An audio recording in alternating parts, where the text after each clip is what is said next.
읽은 본문 말씀을 가지고 제 세 번째 시간입니다. 하나님의 성품에 참여하는 자 세 번째 시간인데요. 우리 함께 제목 읽어보도록 하겠습니다. 시작. 하나님의 성품에 참여하는 자. 네, 하나님의 성품에 참여하는 자. 우리는 하나님의 자녀입니다. 그렇기 때문에 누구의 성품을 닮아야 하는가? 당연히 우리의 아버지이신 하나님의 성품을 담는 것이 당연한 것이죠. 그래서 베드로후서 1장에서는 이 하나님의 성품, 우리가 닮아가야 하는 성품에 대해서 8가지를 말씀하고 있습니다. 믿음의 덕을, 덕의 지식을, 지식의 절제를, 절제의 인내를, 인내의 경건을, 경건의 형제 우애를, 형제 우애의 사랑을 더하라 이렇게 말씀하고 있습니다.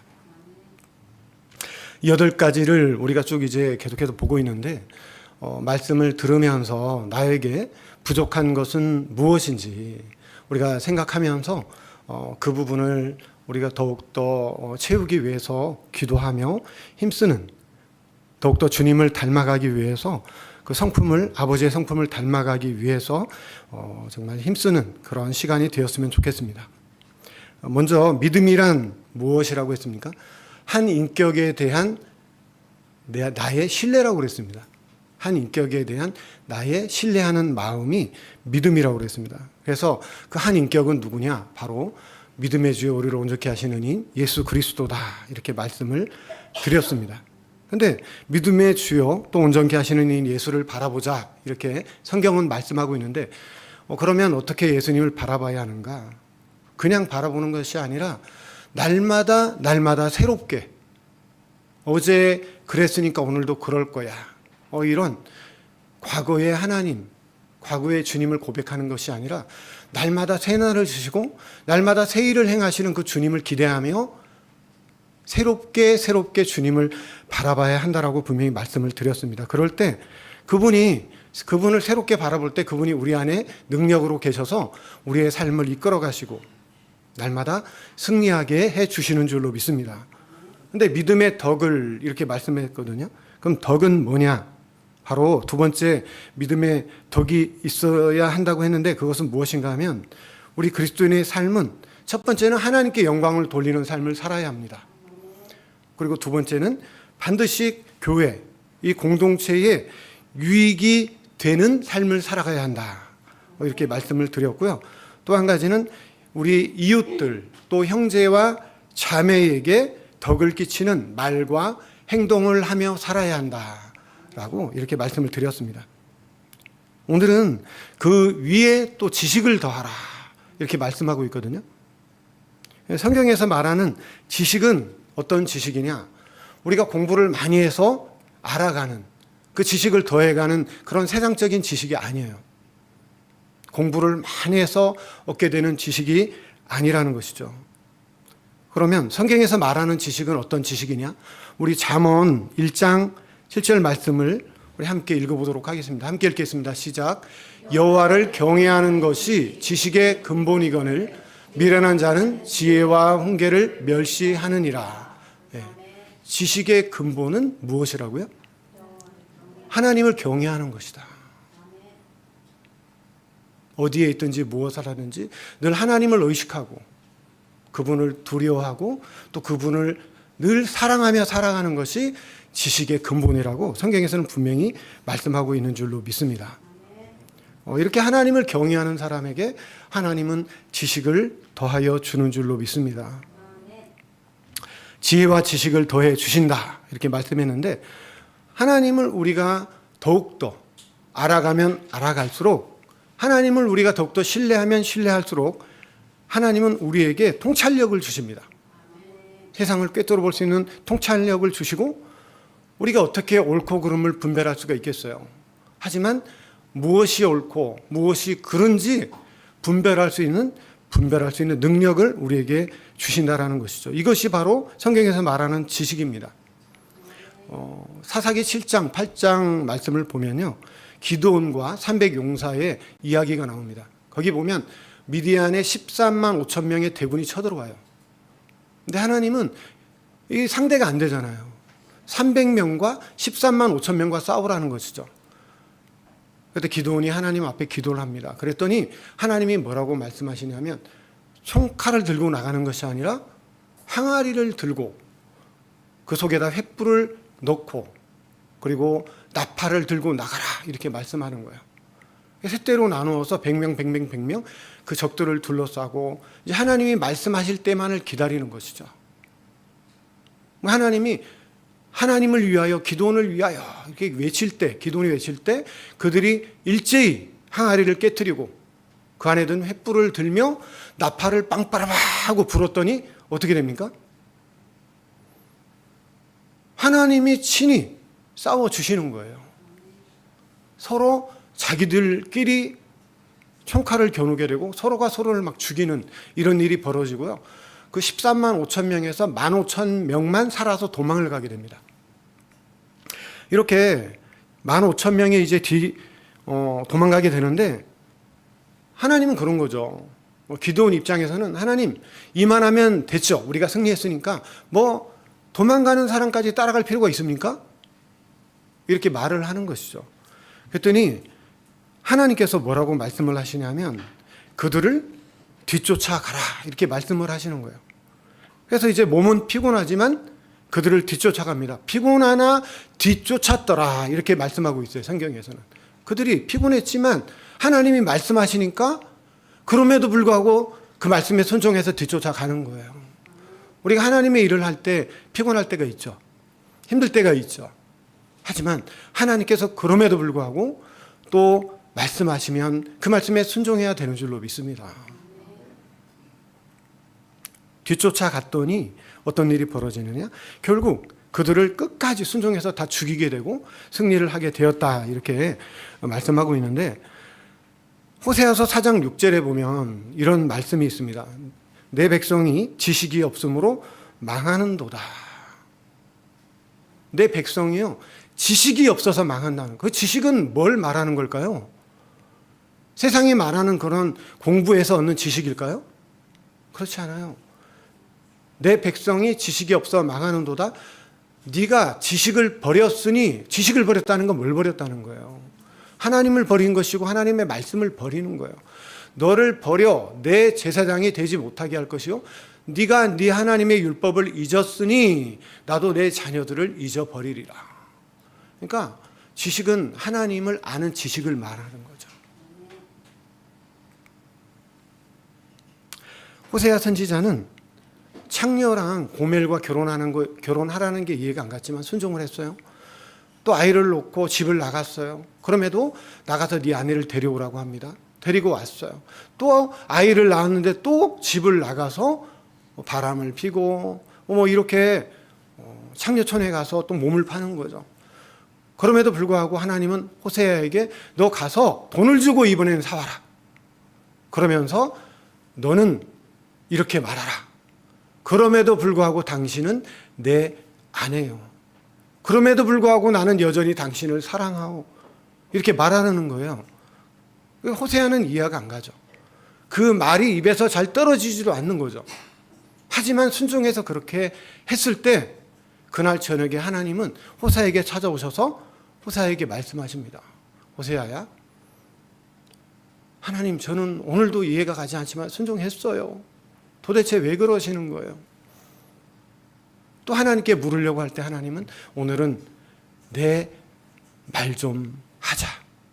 네 말만 하지 말고 내 말 좀 한번 들어봐라.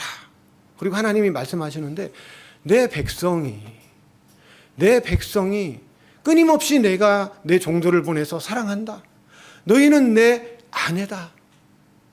헵시바여 뷸라다. 뭐 이렇게 말하며 끝없이 그렇게 말씀을 하시는데도 불구하고 그들은 끊임없이 세상으로 나가고 우상을 숭배하고 하나님을 떠나고 결국엔 하나님을 잊어버리고 내 백성이 지금 그렇다라고 이렇게 호세아에게 얘기를 하니까 말씀을 하시니까 호세아가 그런 경험을 한 후에 하나님의 말씀을 들으니 하나님의 마음이 호세아에게 부어지게 되는 것이죠.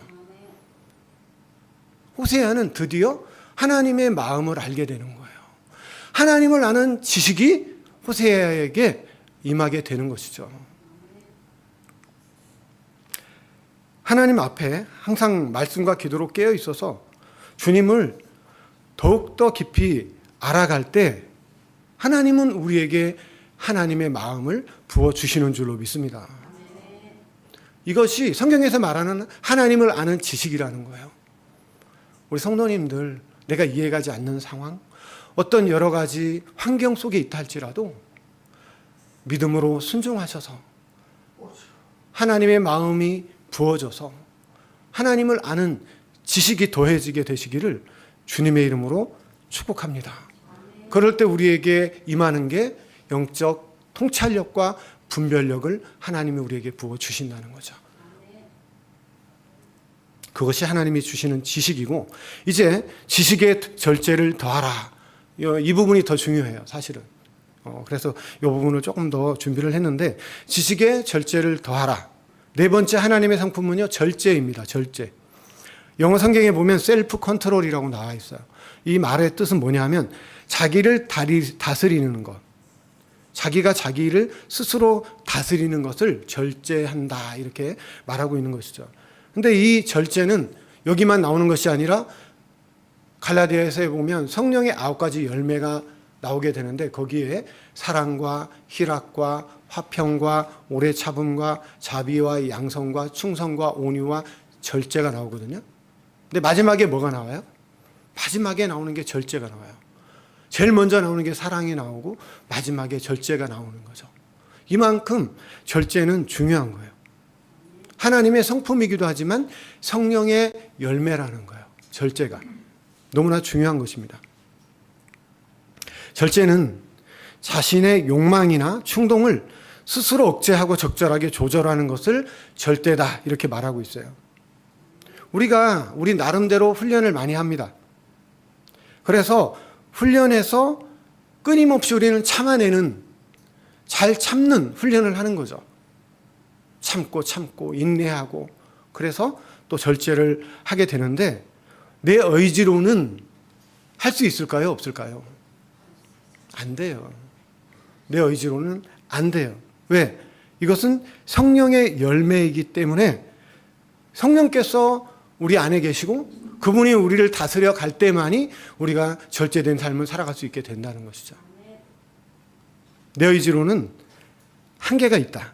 참는 것도 한계가 있고 절제하는 것도 한계가 있다. 내 전인격을 항상 주님께 내어드리고 그분이 내 안에 들어오셔서 나의 왕이 되시고 주인이 되실 때, 그분이 나를 다스리시고 통치하실 때 우리는 성경에서 말하는 절제를 하게 되는 줄로 믿습니다. 이 하나님은 세상 만물을 다스리고 통치하시는 분이십니다. 그런데 이 하나님은 세상 만물을 창조하시고 모든 만물을 다스리고 통치하시는데, 하나님이 가장 다스리시고 가장 통치하기를 원하시는 영역이 어딜까요? 우리나라 대한민국일까요? 아니면 미국일까요? 아니요. 하나님이 가장 원하시는 것은 우리 개개인의 한 인격을 다스리고 통치하기를 가장 원하신다는 거예요.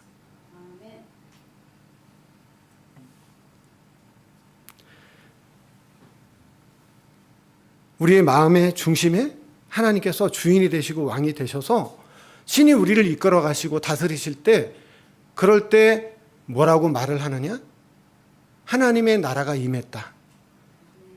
하나님이 다스리시고 통치하는 그곳을 하나님의 나라다. 우리는 그렇게 말을 하는 거예요. 그러면 우리가 아무리 하나님의 나라가 우리 안에 들어오기를 원하고, 우리의 가정이 하나님의 나라가 되길 원하고, 우리 교회가 하나님의 나라가 되길 원하지만, 우리가 전적으로 하나님께 우리의 모든 것을 내어 맡기고 그분이 정말 통제하고 나를 다스리고 우리 가정과 교회를 이끌어 가시기를 우리가 원하지만, 그 주인이 여전히 우리가 되어 있다라면 하나님의 나라는 절대 임할 수가 없는 것이죠. 오직 그분이 주인 되시고 왕이 되셔서 그분이 다스리시고 이끄시는 곳, 그곳만이 진정 하나님의 나라가 되어지게 되는 줄로 믿습니다.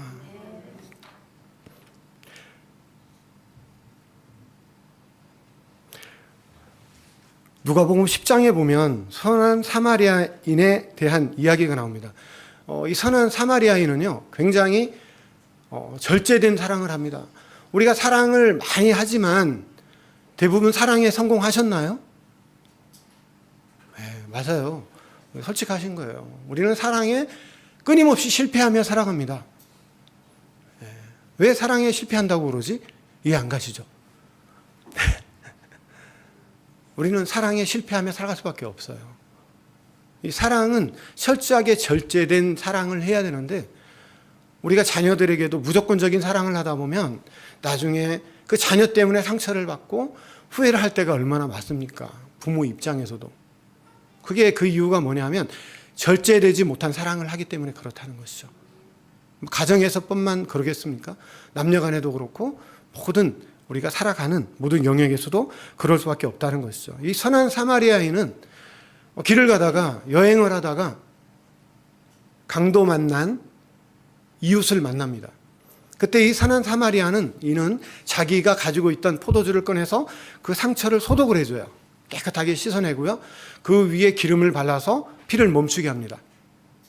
그리고 싸매고 자기 나귀에 태워서 주막까지 이끌어가게 되고, 그 주인에게 이렇게 말합니다. 가지고 있는 돈을 주면서 나는 내가 가야 할 길을 가야 합니다.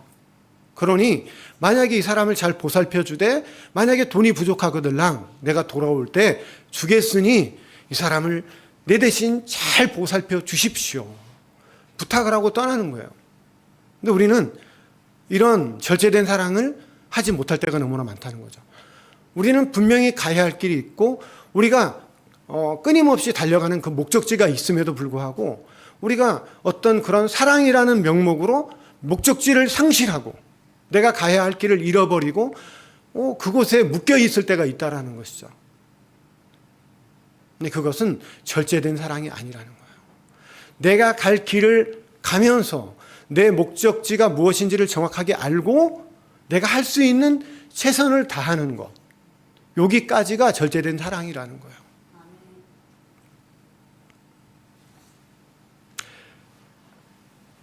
우리는 철저하게 이렇게 절제된 사랑을 해야 되는 줄로 믿습니다. 그래서 잠언 16장 32절에 보면 우리 함께 읽어볼까요? 잠언 16장 32절 말씀 함께 읽겠습니다. 시작. 노하기를 더디하는 자는 용사보다 낫고 자기의 마음을 다스리는 자는 성을 빼앗는 자보다 나으니라. 계속해서 이제 절제에 대해서 말씀을 드리고 있는데 오늘 이 본문의 말씀을 보면요, 본문은 아니고 잠언 16장 32절 말씀을 보면 절제라는 단어는 하나도 나오질 않아요. 하지만 절제에 대해서 두 가지 이야기를 하고 있습니다. 첫 번째는 노하기를 더디하는 자는, 노하기를 더디하는 자는 절제하라는 거죠. 이렇게 말씀하고 있고, 또 한 가지는 자기의 마음을 다스리는 자는 이렇게 말하고 있어요. 생각해 보세요. 성질 난다고 성질 그냥 팍팍 내고 또 큰 소리를 치고 막 고함을 지르고, 어떤 사람이 이렇게 할까요? 이거는요, 악한 사람이 그렇게 하는 거예요. 악한 사람이. 노하기를 더디하고 자기 마음을 잘 다스리는, 절제할 줄 아는 사람은 그렇게 하지 않는다는 거죠. 아름다운 인격을 가지고 살아가는데 그것이 진짜 힘이라는 거예요. 저는 옛날에 여자분들끼리 싸우는 걸 봤어요. 근데 참 재밌는 게 한 분은 성격이 급해요. 그래서 막 있는 말 없는 말 막 다 쏟아내요. 근데 막 한쪽은 그렇게 쏟아내는데 한쪽은 힘도 없어 보여. 근데 가만히 막 듣고 있다가 어머 하더니 또박또박 할 말을 천천히 다 하는 거예요. 결국 누가 이기고 누가 지는 거예요? 화낸 사람이 져요, 결국. 막 그러니까 더 괴로워가지고 힘들어가지고 어쩔 줄을 모르더라고. 진짜 힘은 절제하는 것, 절제를 하는 것이 가장 큰 힘이다. 우리가 잘 알고 있는 가인은요, 예배를 드린 후에 동생을 돌로 쳐 죽였잖아요. 하나님 앞에 예배를 잘 드렸어요. 근데 그 이유는 뭐냐 하면 하나님이 동생의 그 제사는 받아주시고 내 제사는 받아주시지 않았다는 거죠. 가인이 예배를 드릴 때만 해도 아유 동생아 동생 아마 사랑했을 것 같아요. 근데 아마 내가 동생을 오늘 돌로 쳐 죽일 거야 라는 상상이나 할 수 있을까요? 꿈이라도 그런 꿈을 혹시라도 한 번이라도 꿨을까요? 꿈도 안 꾸고 상상도 안 했을 거예요.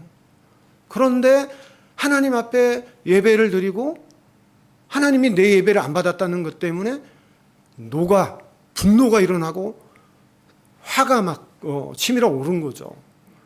그때 그것을 절제하지 못하고 아무도 보이지 않는 곳에서 동생을 돌로 쳐 죽이는.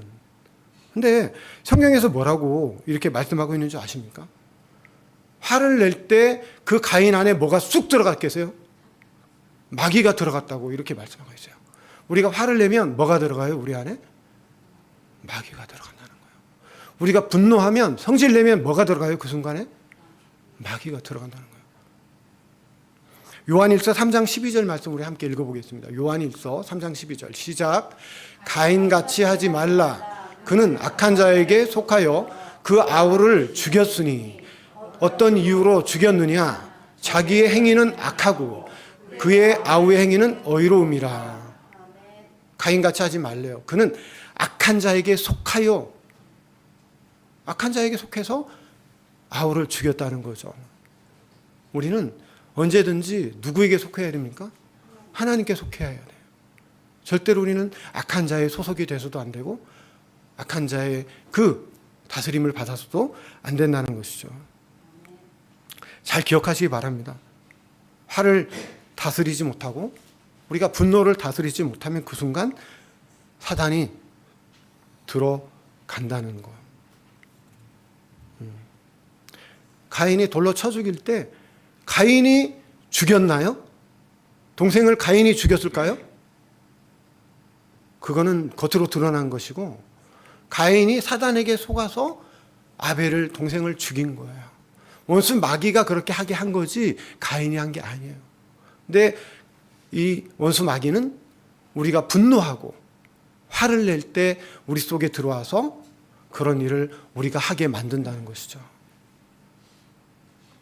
대부분 우리도 똑같아요. 성질내고 화를 낼 때, 분노할 때 우리가 우리를 제어하지 못할 때, 절제하지 못할 때 마귀는 우리 속에 들어와서 우리가 나 자신도 모르게 마귀 짓을 하게 만들어버리는 거예요. 그렇습니까? 안 그렇습니까? 저는 너무 잘 알죠. 저도 마귀 짓 많이 했거든요. 근데 저는 이렇게 고백했어요. 그 정체를 정확하게 딱 알고 나서는요. 마귀야, 내가 더 이상 너에게 속지 않는다. 이제까지 속은 것만 해도 너무 억울하다. 내 인생을 10여 년을 그렇게 보낸 거예요. 모르고. 그 사실을 알게 되었을 때 억울해서도 못 속겠더라고요. 예, 그렇게 믿음으로 선포했더니 그 다음부터 더 이상 마귀에게 휘둘리지 않는 그런 은혜가 또 임하게 된 줄로 믿습니다. 모세도 마찬가지죠. 모세가 40년 동안 왕궁에서 얼마나 호의호식하면서 문무를 겸비하는 그런 삶을 살았습니까? 근데 그가 어느 날 아침 40년이 됐을 때 밖에 나왔더니 자기의 그 동족 히브리인이 애굽 사람에게 억울한 일을 당하고 있는 거예요. 그걸 딱 보는 순간 어떻게 했어요? 마음에서 분노가 올라왔죠. 분노가 올라오자 그 순간 자기를 절제하지 못한 거예요. 이 사람은 워낙 무술을 많이 배우고 워낙 한 번만 때려도 어디만 쳐도 그곳이 어디 명치라든가 이런 정확하게 어디를 치면 그 사람이 쓰러진다는 것을 너무나 잘 알죠. 한 대만 쳐도 그냥 죽일 수 있는 그런 기술이 있는 사람인데 한 방에 그냥 그 애굽 사람을 죽여버리고 하루아침에 살인자가 되잖아요. 모세도 마찬가지죠. 그 행복하게 왕궁에 살면서 내가 오늘 아침에 그 왕궁에서 나오면서 나는 오늘 살인자가 될 거라는 생각을 한 번이라도 해봤을까요? 꿈이라도 꿔봤을까요? 상상도 해보지 못했을까요? 나는 우리 민족을 구원할 거야. 어떤 선한 생각을 많이 했겠죠? 하지만 그 분노를 절제하지 못하는 순간 살인자가 되어서 광야로 내쫓기게 되는 이런 일을 경험하게 되는 것이죠. 우리도 마찬가지입니다. 분노를 다스리지 못하면요, 우리 뒤에 뭐가 기다리고 있을까요? 모세처럼 광야가 기다리고 있다는 거예요. 광야가. 그래서 혈기를 우리가 꺾어야 하고 우리가 분노를 꺾어야 하는 이유가 바로 여기에 있다는 것이죠. 그래서 오늘 중요한 것은 자기를 잘 다스릴 수 있어야 된다. 그래야 내 인생의 광야가 짧아진다. 내가 내 스스로 나를 절제하지 못하고 다스리지 못하면 나의 광야는 계속해서 길어지게 된다. 이렇게 생각하면 너무나 좋을 것 같습니다. 그럼에도 불구하고 말하고 싶은 대로 다 말하고 성질 난다고 성질 다 내고 자기를 다스리지 못하면, 절제하지 못하면 결국에는 어떤 인생이 되느냐? 패배하는 인생이 되어진다는 거예요. 죽을 때까지 그렇게 비참하게 살아야 돼요. 저는 저와 우리 성도님들이 절대로 그런 삶을 살게 되지 않게 되시기를 주님의 이름으로 축복합니다. 철저하게 자기를 잘 다스리시고 절제하는 삶을 살아서 날마다 승리하는, 날마다 싸워 승리하는 복된 삶을 살아가시길 주님의 이름으로 축복합니다. 그래서 성을 빼앗는 자보다 낫고 용사보다 나은 자는 누구냐? 누가 승리하는 자가 되느냐? 노하기를 더디하는 자, 자기 마음을 잘 다스리는 자. 성경은 그렇게 말씀하고 있는 것이죠. 그래서 사도 바울도 이런 고백을 했어요. 고린도전서 9장 27절에 보면 이렇게 고백을 합니다. 내가 내 몸을 쳐 복종하게 함은 내가 남에게 전파한 후에 자신이 도리어 버림을 당할까 두려워함이로다. 사도 바울도요, 끊임없이 믿음의 사람인 사도 바울도 자신을 쳐서 끊임없이 복종시킨다는 거예요. 왜 그렇게 했어요? 그건 다름이 아니라 절제하는 삶을 살아가는 것이죠. 절제하지 않으면 다른 사람에게 복음을 전하지만 자신은 나중에 버림을 당하게 된다. 이렇게 사도 바울이 고백을 하는 것이죠. 어떻게 하면? 성질 난다고 성질 내고, 분노가 올라온다고 분노하며 혈기 부리고, 내가 하고 싶다고 내 마음대로 다 하고, 그러면 결국에는 버림당하는 삶을 살아가게 된다는 것이죠. 하지만 정말 자기를 쳐서 복종시키고 철저하게 절제된 삶을 살아가게 되면 그런 사람은 정말 아름다운 인생을 살아가게 된다는 것입니다. 그래서 로렌스 제이 피타라는 교육학자가 있는데 이분이 이런 말을 했습니다. 당신이 화가 났을 때 말을 하면 당신이 후회할 최고의 말을 하게 될 것입니다. 아멘입니까? 너무 아멘이지 않습니까?